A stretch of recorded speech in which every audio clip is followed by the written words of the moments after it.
Hello, my name is Morgan Prygrocki. I'm one of our senior strategic development managers here at Adobe, looking after long-form post editorial. We're super excited this year at IBC to be announcing a couple new integrations to Frame.io's camera-to-cloud platform. Starting off, we have a world first. It is the first ever cloud collaborative virtual production solution leveraging Mo-Sys' near-time rendering platform alongside Frame.io, which gives directors, editors, DPs almost near-time access to virtual production content as it's being shot.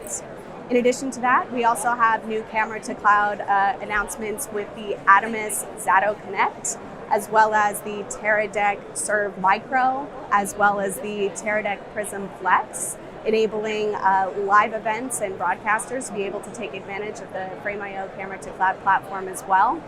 And for those of you that aren't aware, Frame.io is also now built into both Premiere Pro and After Effects as of April of this past year, which gives editors instant access to all of the content that's being captured with every start-stop of that record button.